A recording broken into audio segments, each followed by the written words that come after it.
want to go ahead and look more now at some of the specific challenges in each of the different areas of the allowance.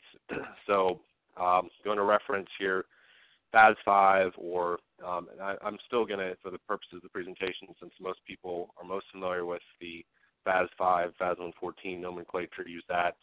Technically, according to accounting standards now, it's ASC 450, but we'll refer to it here for our purposes as FAS 5.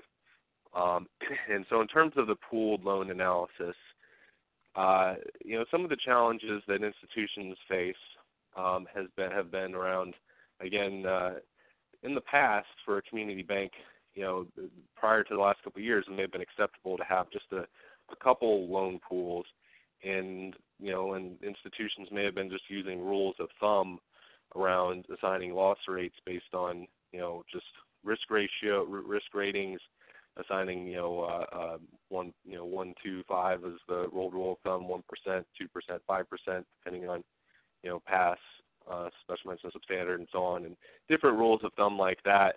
And that doesn't really fly anymore too much with regulators.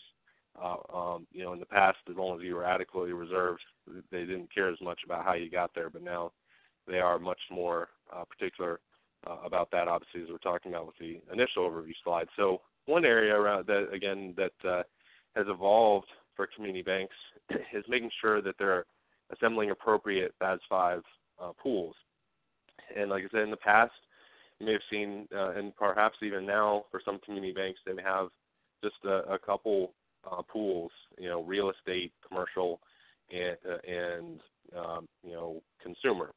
And that's, so there's 3 loan pools, whereas, real estate, and that would be aggregating all real estate together, commercial, residential, and so on. And that's, according to GAAP, not really as granular as it potentially should be. And other banks potentially may have just not even grouped loans by loan type, but even just by risk rating.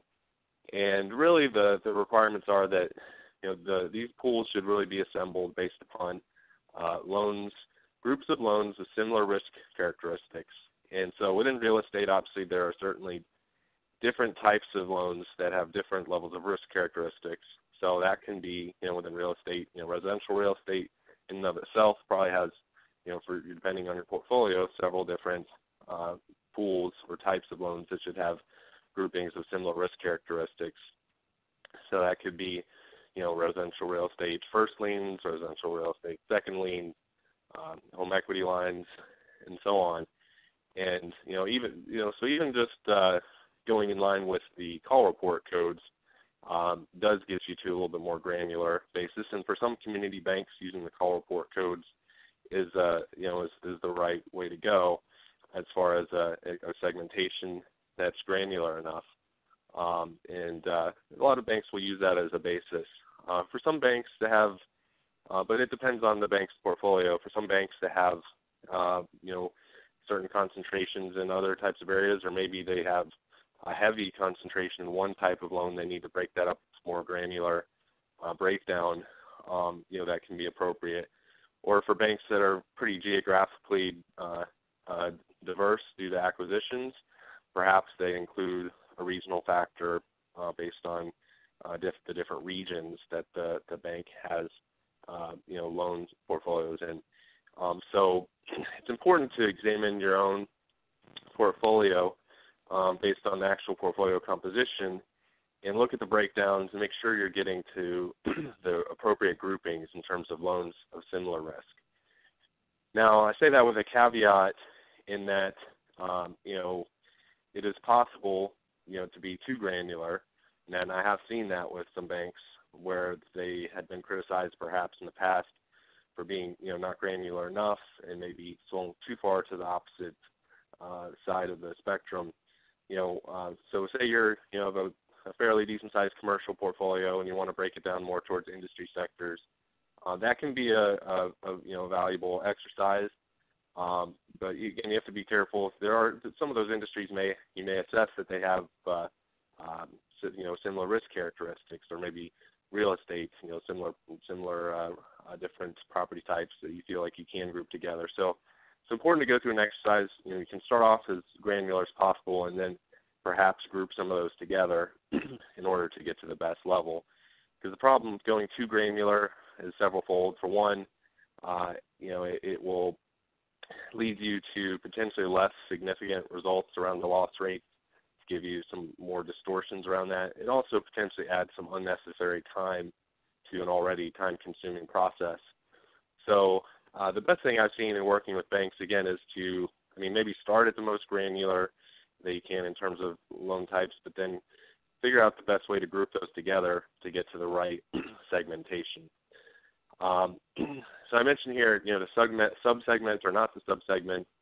The ASU 2010-20 guidance and other guidance have talked about, different, when you're putting together segmentation using 1, 2, and optionally 3 attributes of the segmentations. So that can be, different attributes of the loan, and that could include the risk classification. And it really depends on the institution on this, on whether it seems appropriate to group or create subgroups within loan type based on risk classification. It's not required. In certain instances, it may make sense if you decide that you're going to use that to, apply the qualitative factors, which we'll get to momentarily, and then perhaps apply more heavily the qualitative factors to the loans that are, special mention or substandard within a FAS 5 pool. However, you can also do that without subsegmenting your portfolio by simply just, doing some calculations and accounting for the changes in the levels of, watch list or adversely classified loans that are within a FAS 5 pool, for the ones that are not impaired but, not pass-rated loans. And so, there are different approaches on that. Again, the one that's maybe a little less time-consuming, depending on how your setup of your model is to just evaluate that as one of your qualitative factors within each loan type. But you certainly can go either way. And either way, you certainly do want to obviously take into account the composition of that portfolio and the changes in, in the credit aspects or the delinquency trends and so forth within that particular loan type.